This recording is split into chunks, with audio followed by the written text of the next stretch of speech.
Welcome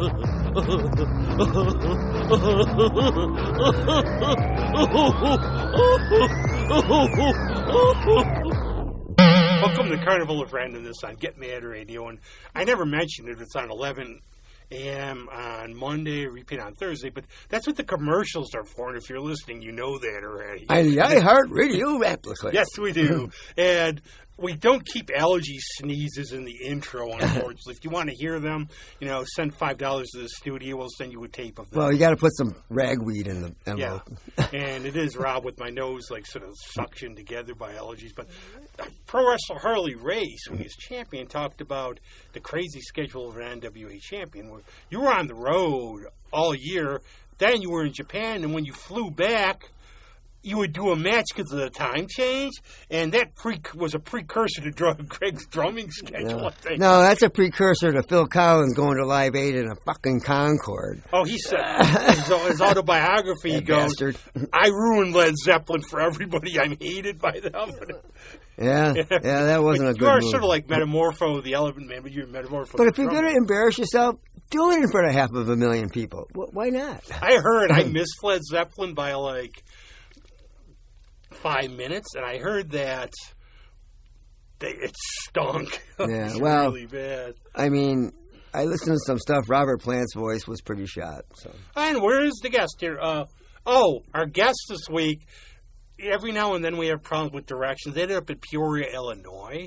So I don't think they're going to make it. They went to the cucumber factory. I don't know how they could forget that. So you lucky folks are blessed. We should do this a little bit more because we are Carnival of Randomness. And we have random guests every week. We're basically, you might see us and go, hey, you're going to be on a podcast, and somebody puts a potato sack over your head and abducts you and puts you on the show. That's how we're getting to that point. Get in the car and keep your mouth shut. Yes. Then we'll give you Tootsie Roll Pops or something afterwards for being good.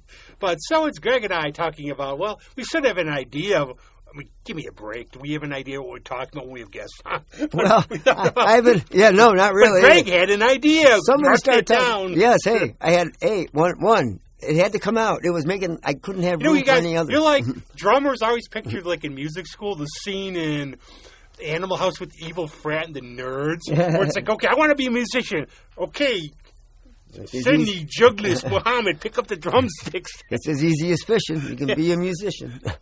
So, okay, I was just thinking, I was looking on YouTube, just looking for dumb stuff to talk about. No, but I ran into some articles about 90s superhero movies. And before the big glut of the Marvel movies and Sam Raimi's Spider-Man and, the Batman continuations, there were a lot of comic book movies that had fringe characters that people didn't know about and probably weren't ready to embrace. I mean, I think they've got some merit now. But I was looking at some. Okay, so I'm just looking at a picture here that they have. So you have Dick Tracy, Darkman, and the Rocketeer. So let's pick those three for a second. So Dick Tracy and the Rocketeer both were Disney things. So I found it interesting that Disney would go into this realm, and I actually liked Madonna in that. If you've never seen that movie, it's Warren Beatty as Dick Tracy, the detective. And the prosthetic makeup in that movie was top-notch. Isn't Al Pacino the top bad guy? Yeah. I forget his name. But they had Dustin Hoffman as a cameo as Mumbles. Mumbles. Yeah, and then they had Flat Top, and they had all these bizarre Chester Gould characters that he drew in the comics, and they did a good job of doing that. Now, I'll give a shout-out to one of my friends, because this was the big Batman craze was right before it, and I think now, you have to remember a little bit, and we'll probably get into it, that for a while it was DC who had the big upper hand in movies. Right, Superman and Batman. But when Dick Tracy came along, one of my friends thought, he's like, this is better than Batman. The color schemes are fantastic. Oh, the colors were outstanding. And I think they did what they did in Popeye, which I liked. I'm sorry. I like Popeye movies. That's another one. Well, that's the 80s, but that's okay. You know what? 80s, 90s. What's a decade? 1880 superheroes. What the heck? It's close enough.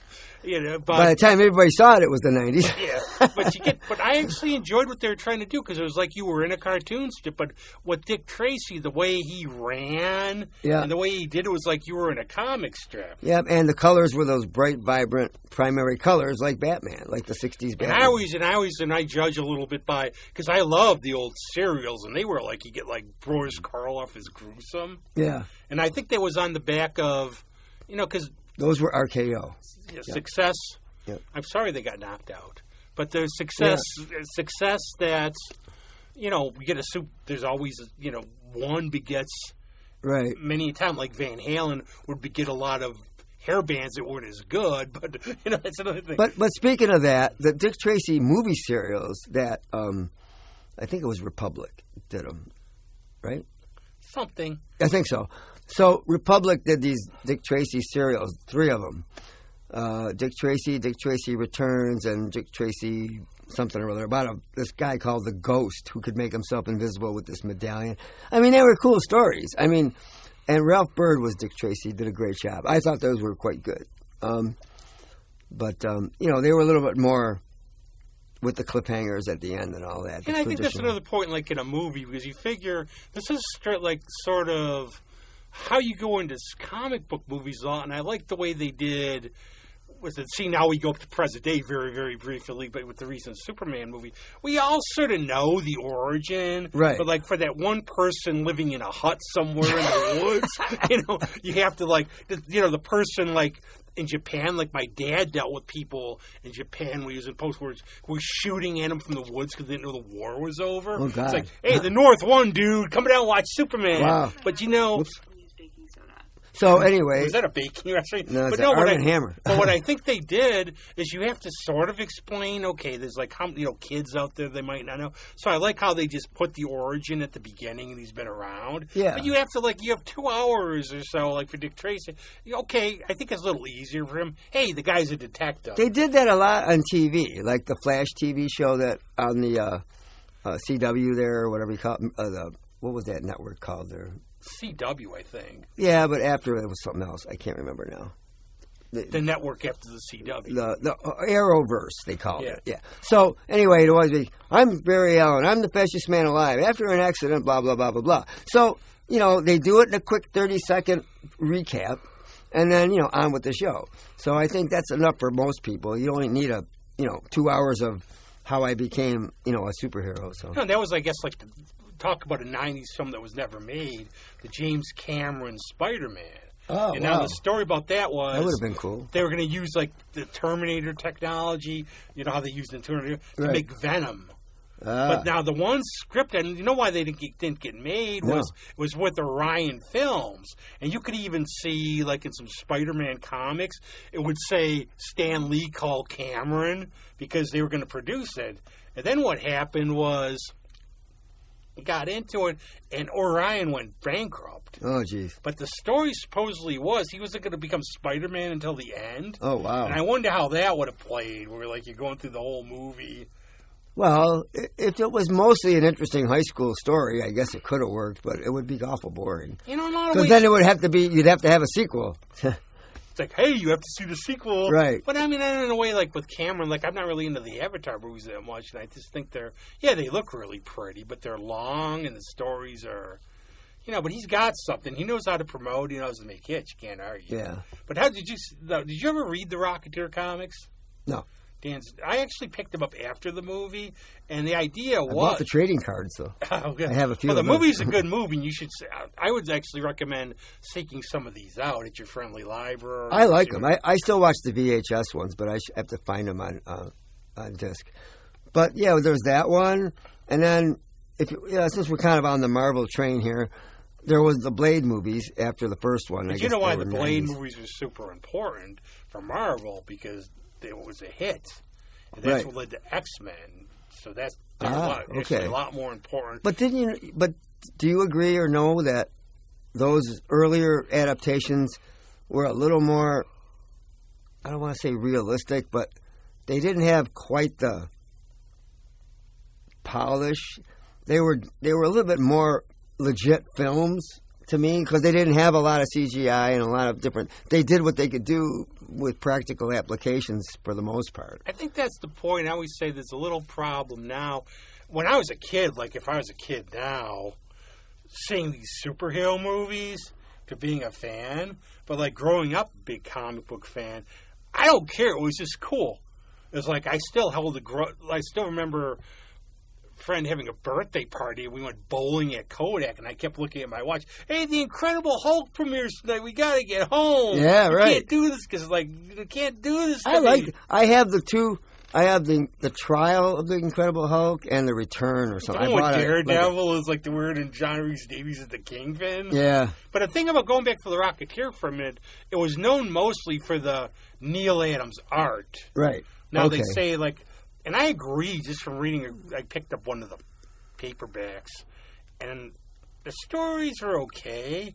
But I mean, basically, if you don't know what the Rocketeer is, it's the suit. It's like the jetpack. Right. That's all it is. And I like you can always go back and forth about heroes who somehow drink like death still water or something. I said, yeah. Something. Well, good. You turn into. Maybe I'll turn into a hero at the end of it. Yeah, that, or they get like Iron Man, or you could probably do this. I'm not going to put you on the spot. I want a shirt at a show at the Little, and this, would you believe it, hipsters?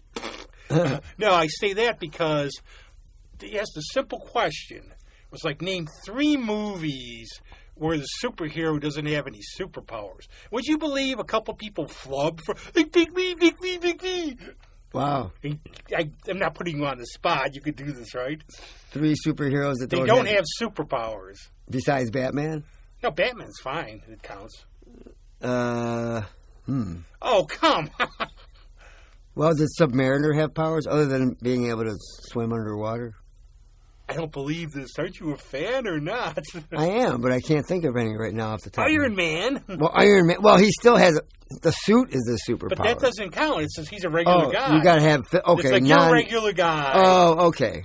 All right. They throw you a drumstick and you turn into the super. Okay. All right. Well, that puts a different spin on it. And okay, there's another one I got. This is a little tricky. Ghost World. Who's that? That one I don't know. Daniel Close. All you had to do was name superhero movies like based on comic books. But Ghost World, there's no superheroes in it, but it's a comic book. Road to Perdition. Okay, which I have. I should know that. You could say Robin, obviously. Yeah. Road to Perdition. Great movie, actually. Good gangster flick. Yeah, and believe that's from a comic book, actually. Well, I would say probably Dick Tracy doesn't have any superpowers. See, there's a lot of them, but I couldn't believe people couldn't get 3 of them. And then somebody thought Rushmore was a superhero movie. Oh, pop culture ignorance. All right, so let me move on. Yes. So this next one, I'm looking at this picture here. Darkman. Have you ever seen the Darkman movie? That's a Sam Raimi. I've seen it, and I remember going to see Exorcist 3 Legion, and they had the promo for it. And what's the tagline he does? I am every man. I am dark. Something like that. Yeah. I am Darkman. Well, the first couple were good. The first one we had Liam Neeson. And that was very good, the origin one. And then the second couple, they had different guys, I think. Or maybe Liam did a second one, I can't remember. But the rest of them weren't as good, but they were still okay. What was the whole premise? Did he get burned in the face or something? He got acid thrown in his face. And he becomes Harvey Dent. He got all disfigured, so he walked around with all these bandages on and a hat. It was kind of derived from The Shadow. He had the long coat and that black hat. And I like those. I don't remember this. I think Liam Neeson was only in the first one. Yeah. But you actually, why not? You mentioned The Shadow. A right. lot of people forget this one. So The Shadow is basically, goes all the way back to the 30s. The pulp stories. And then it was on the radio. Orson Welles played them. A bunch of different guys played them on radio. Then there was a Columbia movie serial, which of course Columbia butchers every property they buy. Except the Superman one wasn't bad. I've been watching that one with Lex Luthor, played by Lionel Talbot. That was pretty good. Did they do the flying sort of funny in that one? They did the animation. Yeah. And then the second serial, they did like some close-ups, like the George Reeves-ish sort of where he's just close-ups. And that's why wasn't Noel Neal Lois Lane then? So she could always Noel Neal was Lois Lane. She could say she's the first Lois Lane. And she had really long curly hair in the first one, and they shortened it for the second one. I love Noel, but still Phyllis. Tommy Bond. You know who Tommy Bond? He was a little rascal. He played Jimmy Olsen. That's actually good. But I think that's like the weird. See, now here we're jumping around a little. The one phenomenon is Doc Savage was huge, but outside of a brief radio show, he never had serials. He had a movie. Yeah. Oh, I love the movie, though. I didn't see it. No, I have got to watch it. You got to watch. It's like, you got to put in your head, it's totally camp and what happened. Man of Bronze. I love it, though. It's like, it actually gets his gang perfect. But the whole idea was he didn't look like the guy you see on all the books, the guy that sort of got the widow's peak. Yeah. The real Doc Savage looked more like Ron Ali, where he had the blonde hair. Yeah, that's what I thought. And everything else. But he was like a built But dude. most people have probably seen the paperbacks that got reissued, where he's like this middle-aged guy with like a widow's, looks like Mr. Clean. Well, that's the thing, too. You have to remember, that's a good point, that all these things go back to the pulps after, like, the Depression, or during the Depression. A lot of these comic books came out, they were cheap, they were printed on reused paper, which is why they call them pulp, because they're that thin, yellowish, used, recycled paper. It was cheap. They were a nickel or a dime or something. And it was like all these aspiring artists, got jobs if they had an idea. Slam Bradley, there were all these crazy comics back then. That was actually Steve Ditko was one of the first people who went to like art school specifically for comic books. Wow, well, that's cool. Sometimes, and he's a pioneer. Sometimes you push. There's actually Gail Simone who writes X-Men right now. Right. She actually put a thing up about. She was just thinking about it, and she said that. I think one difference between DC and Marvel is DC was inspired by mysteries, noir, all these things. Teen romance. Well, Marvel's more film-based, they think, based on, you could go back to when they were Atlas or Timely, all the monster comics, obviously inspired by monster things. But I don't know if I agree with that or not.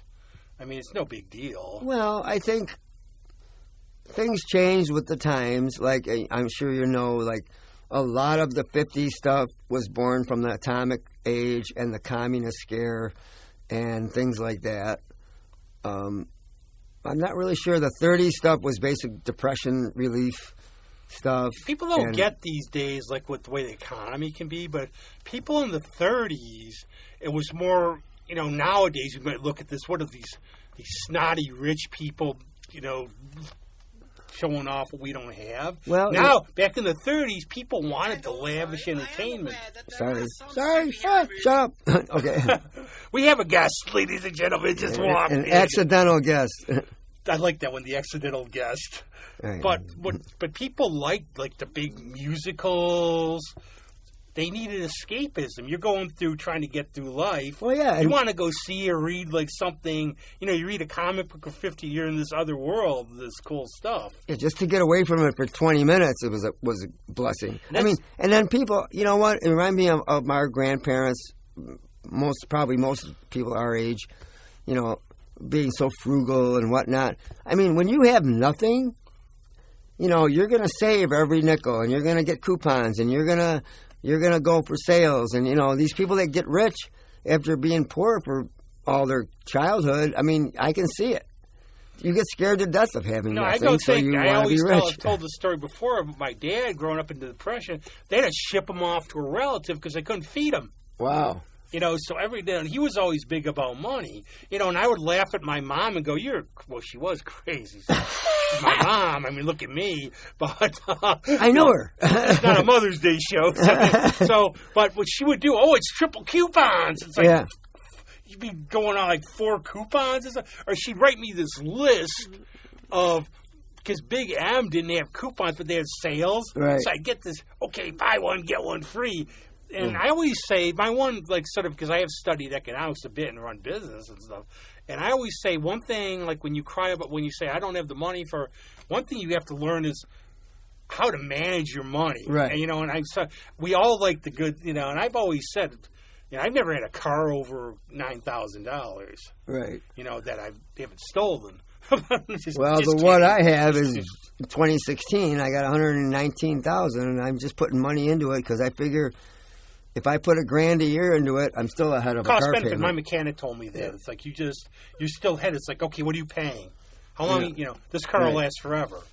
if you're just throwing parts in, if you're just replacing parts and keeps going, and I mean, why not? Like we're talking comics, I've gotten to the point where I look at my house and go, you get those days. Okay, I'm going to watch something.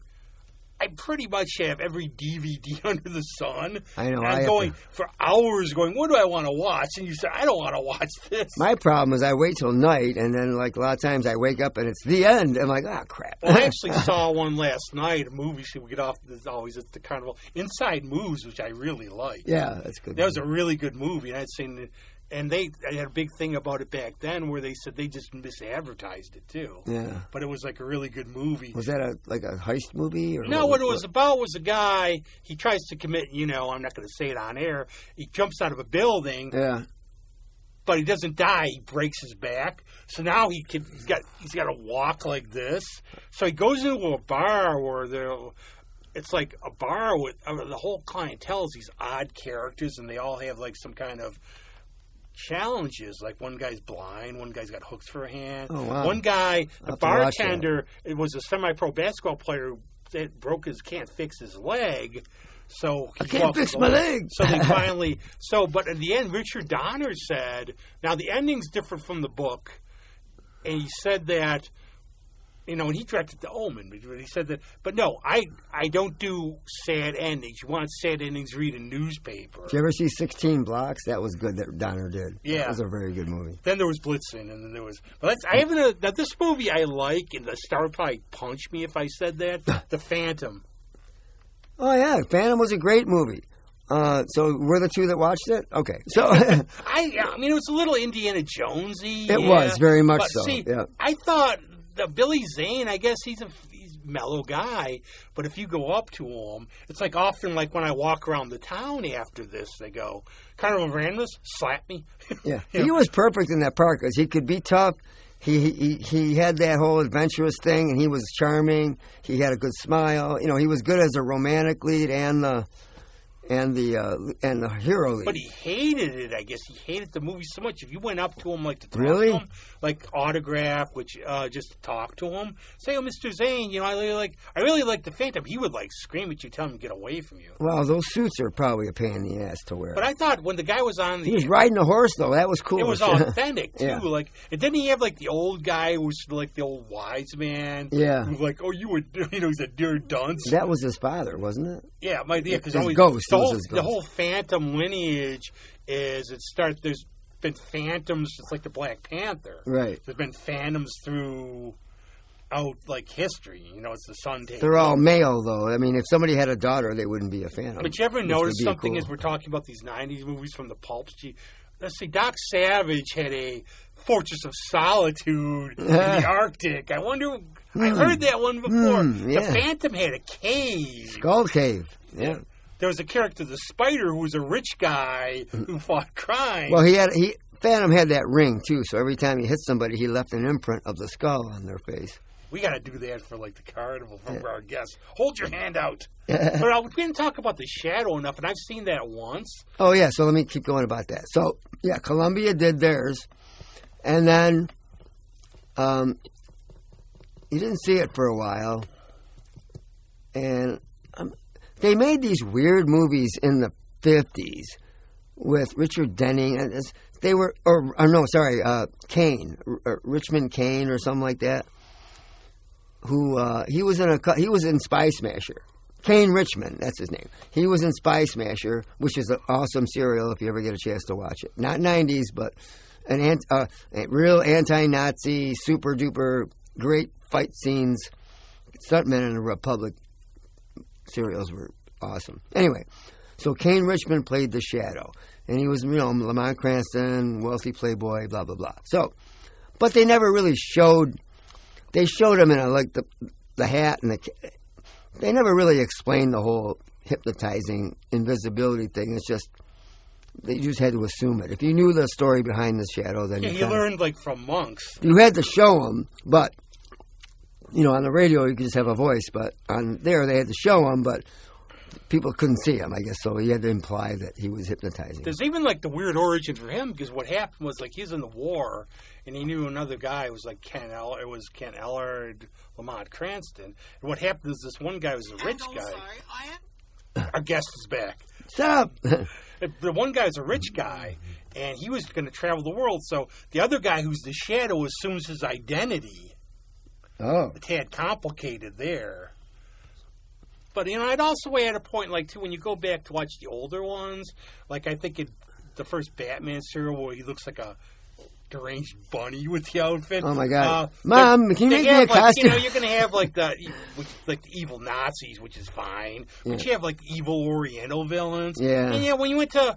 it's like in wrestling, when you went to war and everything, they're trying to get guys back from the war. There's going to be stereotypes. Yeah. I mean, take it as part of history. Yeah, well, so in 93, 94, somebody got the idea to redo The Shadow, and they used Alec Baldwin.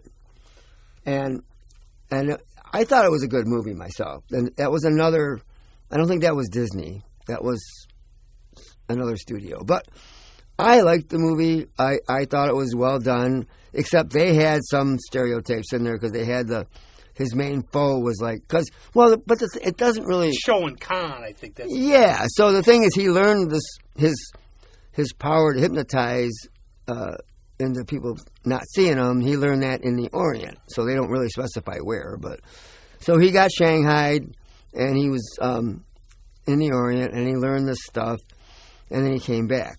And I thought it was a good movie. I thought that it was done in the 30s. It was... The period in the movie was in the 30s. So I thought that was cool. And there's actually another thing to talk about, like in terms of comic movies. I used to get comic book. It was a comic book magazine.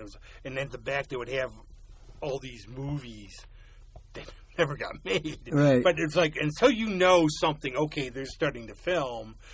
But they had for years, they had a movie of The Shadow with Al Pacino as The Shadow. Oh, wow. Which never happened. But then there's another part. You can have Asian villains. It's no stereotype. They just happen to be Asian. There's a lot of evil in every race. You just can't have, Yeah.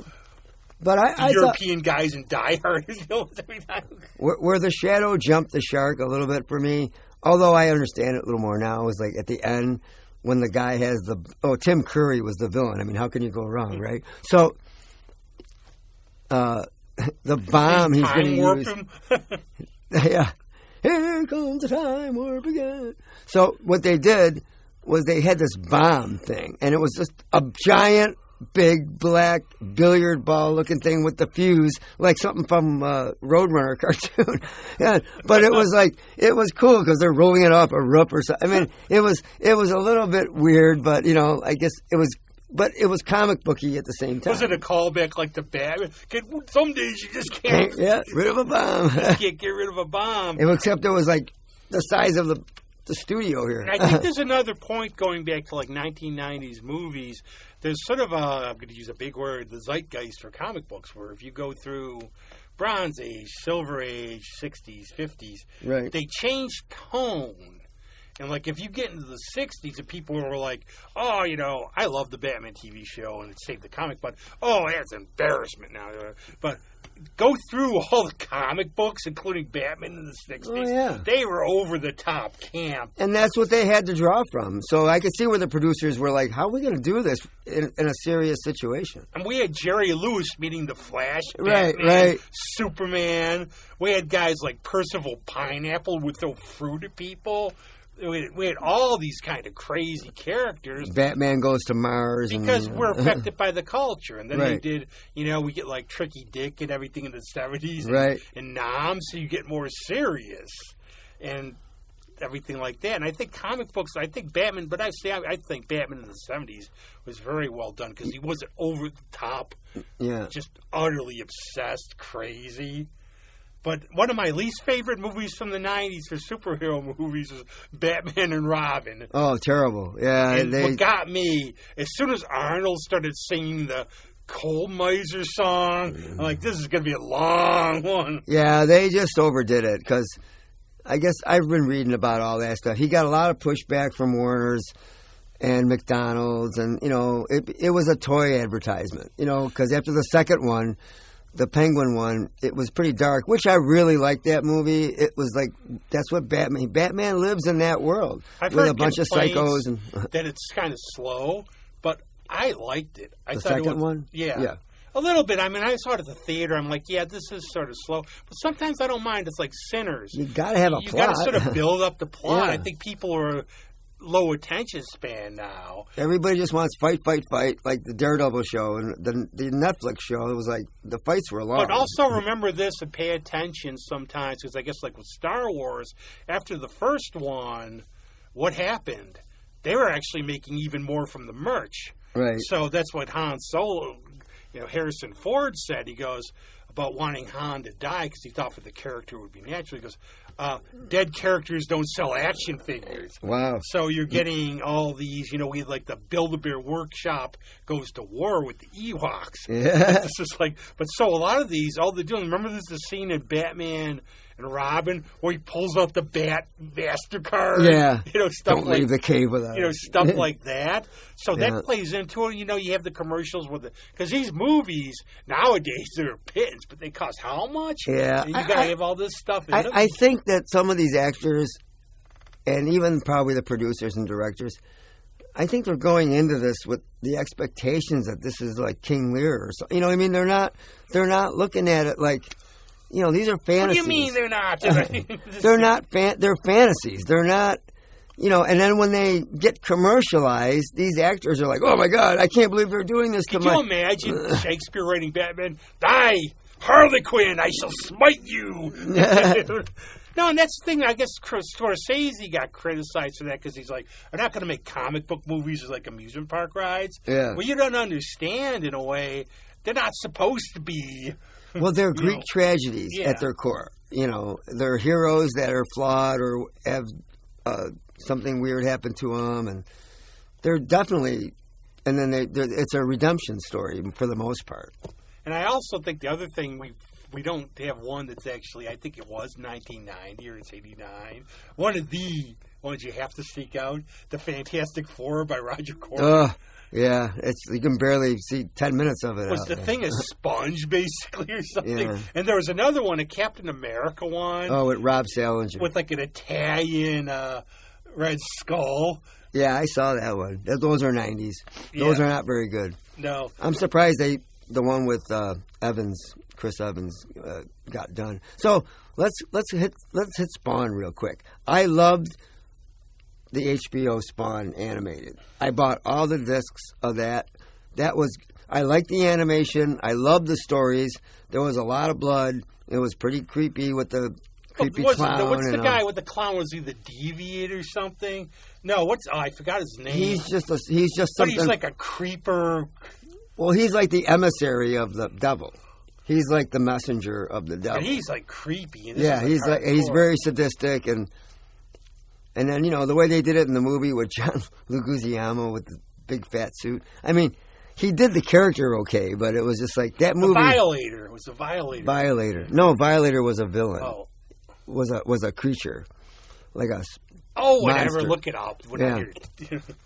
I can look it up. You don't have to look it up. Let the fans. Everybody out there, look it up and let us know. Yeah. Who's the creepy clown? Yeah. Then you'll have people like, "Oh, mommy, they talked about creepy clowns." So that I thought it was good. The movie, it had a lot to try to do. I mean, they did some nice CGI with his cape because his cape could be chains and all that stuff. It lost some of it. I mean, they couldn't get as crazy as the cartoons got. That one of the all-time funniest comics faux pas ever happened with Image, where they released issue 22 before they released issue 21. Oh, my God. Which is hysterical. See, I like stuff like that, though. People are like, look what he's in. Like, this is hilarious. I didn't know that. That's funny. It's like I remember seeing Spawn 22, we're 21. Did you have to read one before you knew what was going on with the other? Well, you should have realized if you collected them and read them, the 20. But I think that the only thing I have problem with Spawn is the premise was always he has a limited supply of energy. Yeah. The character's still around now because when it run out, unless something magic happened where he has an unlimited supply now. Although I love that guy that did the voice on those animated HBO's. I know his name, but I can't think of it now. Black actor, but I can't. Great voice for that part. You ever watched the Max? Yeah. That was a good one. Yeah. Yeah. That's a weird character, too, because basically is the character just that Norbert there a DT of a drunk? Basically, you couldn't figure that one out. Then you got that show Heroes that was on NBC. I watched that for quite a while, and then by the third or fourth season, it started to go downhill. That's what happens with a lot of stuff, though. Actually, It's a good premise, though. I really like now is like, see, think about it, you got to grind out 22 episodes a year. Yeah. Now, like, you get down to 10. and I'll go off on a little brief. I found out something about James Bond recently I didn't know, that there's this huge process, and I've heard they try to contact you, but I guess one of the things they do is you have to be age appropriate. If you see your big, our dream cast, like a big star, they don't want it because they're different from superheroes where you get the big stars to play in, whatever. They want somebody who is like on the brink or like an indie actor because Connery was a bodybuilder, basically. Right. Because they want someone who you see the character, not the actor. Right. Like now, Henry Cavill even said, I'm too old. And when he actually tried out for Bond when Craig got the role, they said he was too young. But the other thing they do you got to come in, they do the same audition scenes. You got to do test number 1, Dr. No, with the Russian spy in bed. You got to show with the pistol you're a killer, but you're also suave and you can be seductive. Right. And I guess like Sam Worthington blew it. And then you have to go to Russia with Love then. So this is like, that's why it takes so long to cast these guys. I bet, and what they try to do is they get a Bond for the era they're filming in. So after Connery, he's serious. They wanted a guy who was more tongue-in-cheek, so they got more. Right. And that's how they did it. Well, they got more. They got less, actually. Then they got less. I enjoy it. No, I liked him. He had that posh, wisecracking. The sort of wink and everything. Yeah. They had the sheriff like Jackie Gleason. Right. Quiet all the way through. But I think the 90s are the last era before all this FX technology started catching up. Right. And then we got the X-Men, which was like 2000. Yeah. And you got a little more, because it's funny now thinking about growing up. And I still... That kind of broke the mold. I still think, though, you lose a sense of creativity in a lot of ways. Now, I'll just press this. It's like almost like AI stuff where I'm just going to press this in on the computer where instead you got to, I have to bang on a soup can, or do this. So I have a really weird little thing I want to bring up. It's not really comic books, but it's about heroes. So, have you ever heard the story about the Avengers TV show, the British TV show? Oh yeah, do you know about how they named the character of Emma Peel? Have you ever heard that? This one I don't know. I watched the thing I was on YouTube. 12 things you don't know about the Avengers, whatever. So, after Kathy Gale, the character of Honor Blackman, Kathy Gale, she left to supposedly do better stuff. Well, she was Bond. And then she went to Pussy Galore, yeah. So, but, she was still strong, and she was still a dominant woman, but it was a different role. Anyway, so Diana Rigg didn't know anything about it. She auditioned. And then there was a kerfuffle because she learned that she was getting paid less than a cameraman. So she went to the producers and got more money. But then she got fed up after. But the point is, when they named her, so in the writer's room, they were trying to come up, all right, we need a woman that's tough, but also has man appeal. So in the shortcut stenography of the writers, they put M appeal character. M, the letter M. For a man appeal. Geez. So somebody said that in a writing room thing. Said, okay, so Emma Peel comes in the room, and everybody went, what? Ha ha! Wait a minute, that's great. And that's how they got the name. Never knew that. Yep. I thought that was cool as shit. It's like for Dr. No, Vesperlin is West Berlin. But do you ever notice, like, those Avengers, too? Of course, Patrick McNee is a stunt double. They make Diana Rigg do all her own stunts. Yeah. But you have to pick this up. This is like 1990s. They did these great, like Batman meets Archie, Batman meets... Right. They do a Batman meets the Avengers, and it's really, really good. Is it? But it's also cringe because you have the Boy Wonder from, like, the Batman team. It's like...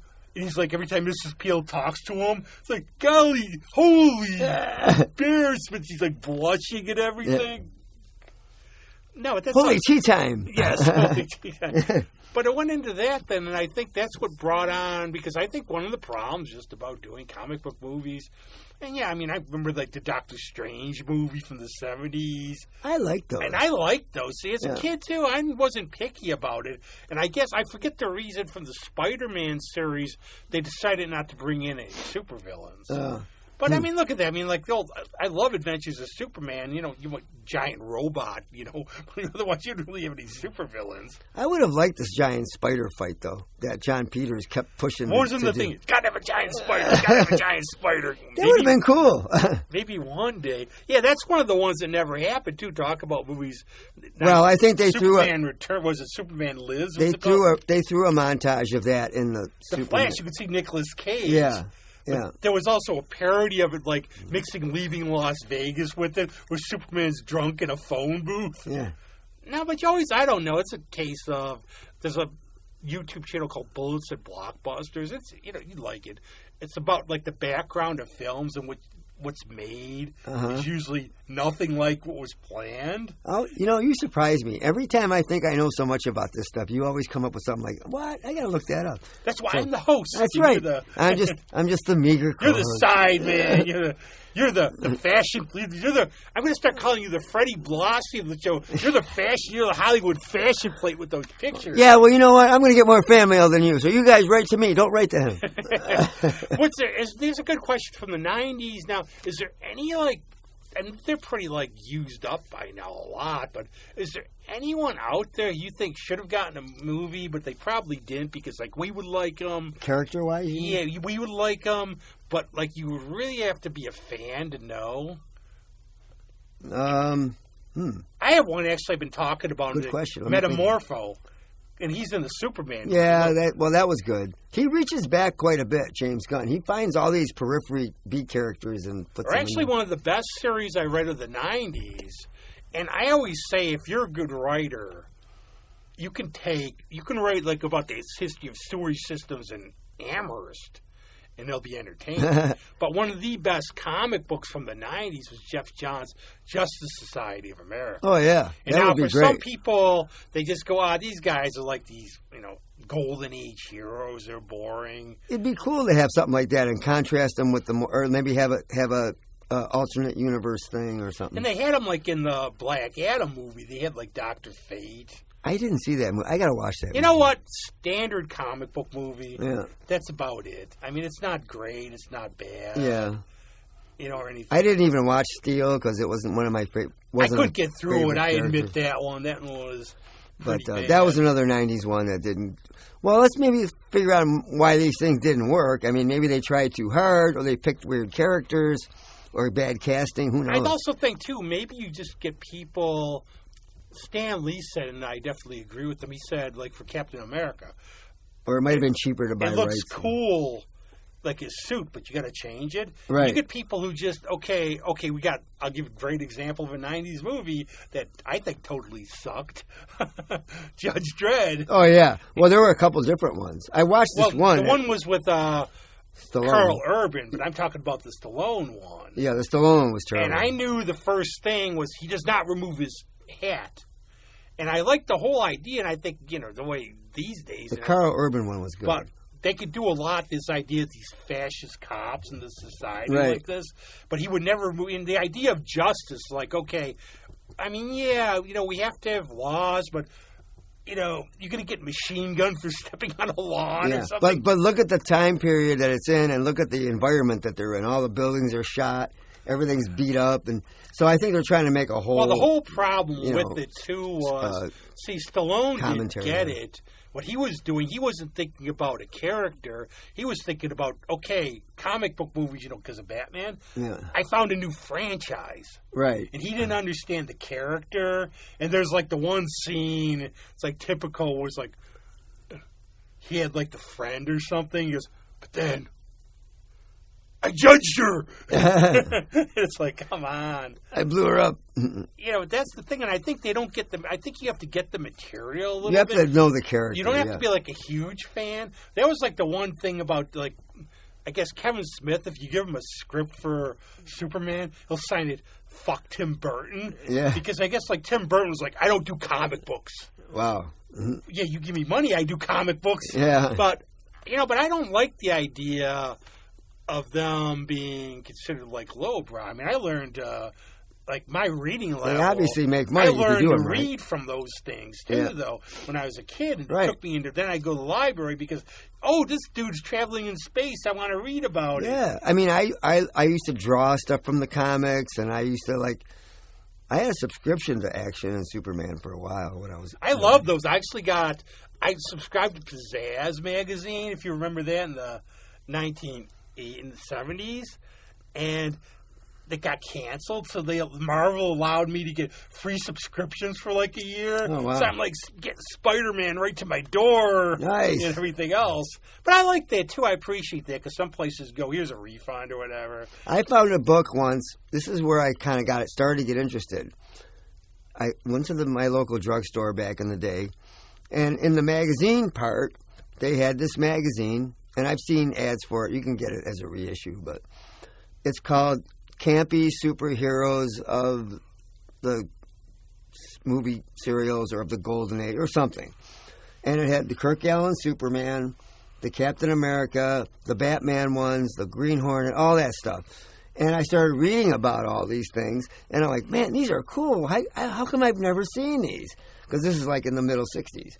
So, and then all that stuff started becoming a niche sort of thing, and all this retro stuff started coming back, and you started watching these things, and they were really cool, and now they're, a big deal.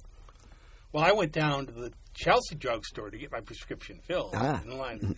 We had my favorite cola, Cherry Red. Thought I heard footsteps. No, it's probably me banging around. Strange. No, but that's... Are we almost done, Andy? No, that's what I wondered. I thought I heard footsteps. Okay, keep talking, Rob. I think it's exciting. I'm enjoying this, aren't you? I think our fans are enjoying this. I'm just kidding. Sounds like you want me to say something. Sure, go ahead, Andy. What was your favorite comic? The Flash and Superman. All right. You know what? We Together in one exciting adventure. We have to play a Flash theme at the end of this. So who do you think would be faster? They always had that storyline with the race. Who would win the race? I don't know. They didn't know either. Better go back to my cubicle. All right, get back to your cubicle. You have to be Liberace playing his piano in a Batman. Turn those buttons, make it sound good. No, and I think what I like from this, and if that's possible, this is like a topic we love and everything. But you must pay the rent. I can't pay the rent. But check these out. Go back and see what you think of them, and try to look at them from the era too, because maybe some of you younger folks, you're so used to these huge effects and everything. Right. Try to get them, and I think sometimes what's lost in these effects, you had to sort of write a story because you knew there wasn't going to be. Yeah, you can't lean. They lean on effects now.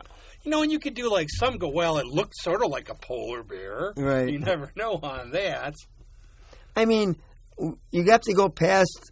You got to get a step beyond guy in a rubber suit like that Star Trek. Remember, he's on that planet and that lizard guy. I never liked that one. That was always like, really? You could have at least done better lighting or something. But you got to get beyond the lizard suit or the rubber suit and still have decent costuming. I mean, I think movies have kind of gotten there now. But I still love that. The only reason I love that episode is, okay, whoever thought, dude, he's a Captain Kirk. Yeah. He could. Yeah, I go walk around after the show. Oh, I can make dynamite after stuff I find by the canal.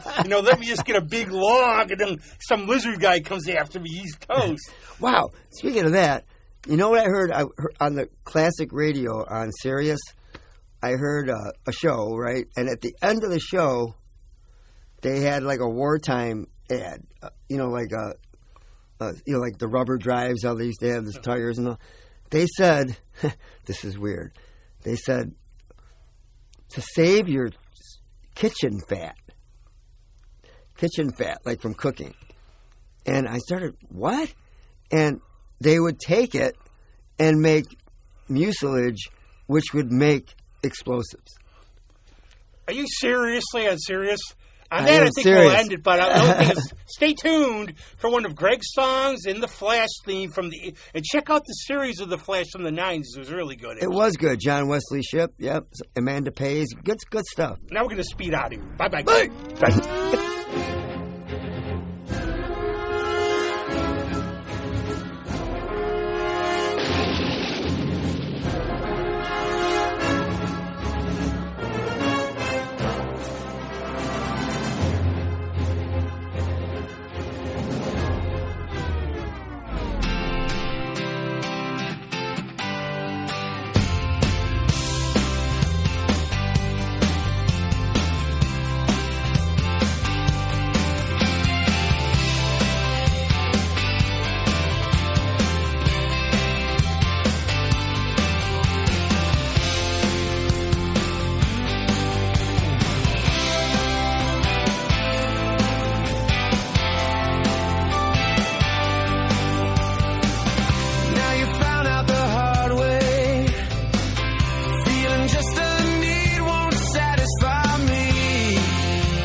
When it's not love.